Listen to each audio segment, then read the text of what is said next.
आज आसନ୍ତୁ ଜାଣିବା ବିରାଟ କୋହଲିଙ୍କ ସମ୍ପତ୍ତି କେତେ। ବିରାଟ କୋହଲି ଇଣ୍ଟରନ୍ୟାସନାଲ କ୍ରିକେଟ ଟିମ୍ର ନମ୍ବର 1 ବ୍ୟାଟ୍ସମ୍ୟାନ୍, ଭାରତ କ୍ରିକେଟ ଟିମ୍ର କ୍ୟାପ୍ଟେନ୍। ସେ କେବଳ ଭାରତରେ ଜଣାଶୁଣା ନୁହନ୍ତି, ସାରା ବିଶ୍ୱରେ ଜଣାଶୁଣା। ସବୁଠୁ କମ୍ ବୟସରେ ସବୁଠୁ ଅଧିକ ଟଙ୍କା ଇନକମ୍ କରୁଥିବା ପ୍ଲେୟର ହେଉଛନ୍ତି ବିରାଟ କୋହଲି। ଆପଣଙ୍କର ସମସ୍ତଙ୍କର ଇଚ୍ଛା ହେଉଥିବ କି ବିରାଟ କୋହଲିଙ୍କ ସମ୍ପତ୍ତି କେତେ ଜାଣିବା ପାଇଁ। ସେ କ୍ରିକେଟ ଖେଳରୁ ବର୍ଷକୁ କେତେ ଟଙ୍କା ଇନକମ୍ କରନ୍ତି। ଆଉ ବହୁତ ଗୁଡ଼ିଏ ଅଜଣା ତଥ୍ୟ ମୁଁ ଆଣିଛି, ଯାହା କେବେ ଜାଣିନଥିବେ ଆପଣ। ତାହା ପିଇବା ପାଣି, ଘଡ଼ି, କାର୍, ଘରର ଦାମ କେତେ, ସେ ବିଷୟରେ ଆପଣ ଜାଣି ମୁଣ୍ଡରେ ହାତ ଦେବେ। ଆସନ୍ତୁ ଜାଣିବା ବିରାଟ କୋହଲିଙ୍କ ଡାକ ନାମ କ'ଣ ଆପଣ ଜାଣିଛନ୍ତି? ଚିକୁ। 2013 ମସିହାରୁ ଇଣ୍ଡିଆନ୍ କ୍ରିକେଟ ଟିମ୍ର କ୍ୟାପ୍ଟେନ୍ ଅଛନ୍ତି ସେ। ଦୀର୍ଘ 3 ବର୍ଷ ହେଲା ସେ ୱାର୍ଲ୍ଡର ନମ୍ବର 1 ବ୍ୟାଟ୍ସମ୍ୟାନ୍ ଭାବରେ ଅଛନ୍ତି। ତାଙ୍କ ର୍ୟାଙ୍କ ଆଜି ପର୍ଯ୍ୟନ୍ତ କେହି କାଟି ପାରିନାହାନ୍ତି। ବିରାଟ କୋହଲି ଗୋଟିଏ ବର୍ଷରେ ପାଖାପାଖି 110 କୋଟି ଟଙ୍କା ଇନକମ୍ କରିଥାନ୍ତି। ଆପଣ ଏହା ଶୁଣି ଆଶ୍ଚର୍ଯ୍ୟ ହେବେ ଯେ କ୍ରିକେଟ ଖେଳି ଯେତିକି ଟଙ୍କା ମିଳେନି, ବ୍ରାଣ୍ଡ ଏଣ୍ଡୋର୍ସମେଣ୍ଟ ତାଠାରୁ ଅଧିକ ଟଙ୍କା ମିଳେ। ବିରାଟ କୋହଲିଙ୍କ ବ୍ରାଣ୍ଡ ଭ୍ୟାଲୁ ବହୁତ ଅଧିକ। 17ରୁ 20ଟି କମ୍ପାନୀରେ ସେ ବ୍ରାଣ୍ଡ ଆମ୍ବାସେଡ଼ର ଅଛନ୍ତି। ସେ ଗୋଟିଏ କମ୍ପାନୀରୁ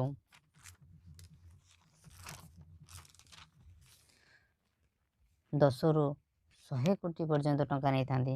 ଆପଣମାନେ କିଛି ଦିନ ତଳେ ଦେଖିଥିବେ ପୁମା କମ୍ପାନୀର ବ୍ରାଣ୍ଡ ଆମ୍ବାସେଡ଼ର ହୋଇକି 110 କୋଟି ଟଙ୍କାର ଡିଲ୍ ପାଇଁ ସାଇନ୍ କରିଛନ୍ତି। ଗୋଟିଏ ବ୍ରାଣ୍ଡର ପ୍ରମୋସନ୍ ପାଇଁ ଏତେ ପରିମାଣର ଟଙ୍କା କେହି ନେଇନାହାନ୍ତି। ପ୍ରଥମେ ବିରାଟ ହିଁ ଏତେ ପରିମାଣର ନେଇଛନ୍ତି। ବିରାଟ କୋହଲି ଗୋଟିଏ କମ୍ପାନୀର ପାଣି ପିଅନ୍ତି। ସେ କମ୍ପାନୀର 1 ଲିଟର ପାଣିକୁ 600 ଟଙ୍କା ଦେବାକୁ ପଡ଼ିଥାଏ। ସେ କମ୍ପାନୀର ନାମ ଏଭିଆନ୍। ବିରାଟ କୋହଲି ସବୁବେଳେ ଗୋଟିଏ ଘଡ଼ି ପିନ୍ଧନ୍ତି। ସେ ଘଡ଼ିର ଦାମ କେତେ ଜାଣନ୍ତି? 70 ଲକ୍ଷ ଟଙ୍କା। ସେ କେବଳ ଗୋଟିଏ କ୍ରିକେଟର ନୁହେଁ, ସେ ଜଣେ ବଡ଼ ବିଜନେସମ୍ୟାନ୍ ମଧ୍ୟ। ବିରାଟ କୋହଲି 70ରୁ 80 କୋଟି ଟଙ୍କା ତାଙ୍କ ବିଜନେସରେ ବର୍ଷକୁ ଇନଭେଷ୍ଟ କରିଥାନ୍ତି।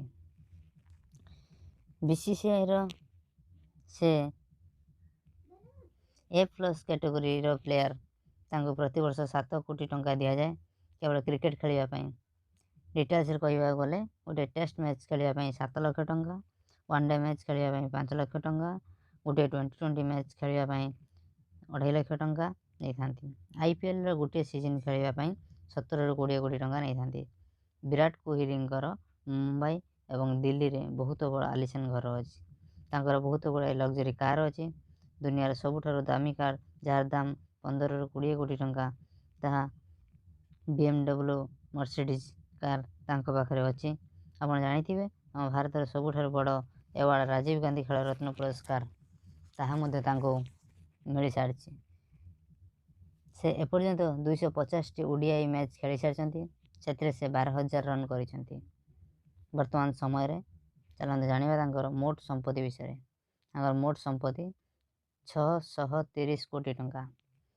ତାଙ୍କ ସ୍ତ୍ରୀ, ଯିଏକି ବଲିଉଡ଼ର ଜଣେ ଅଭିନେତ୍ରୀ, ତାଙ୍କ ସମ୍ପତ୍ତି ମଧ୍ୟ 200ରୁ 250 କୋଟି ଟଙ୍କା। ବିରାଟ କୋହଲିଙ୍କର ଏକ ଚ୍ୟାରିଟି ମଧ୍ୟ ଅଛି, ବିରାଟ କୋହଲି ଫାଉଣ୍ଡେସନ୍, ଯାହାଦ୍ୱାରା ସେ କୋଟି କୋଟି ଟଙ୍କା ଗରିବ ଲୋକମାନଙ୍କୁ ଦାନ କରିଥାନ୍ତି।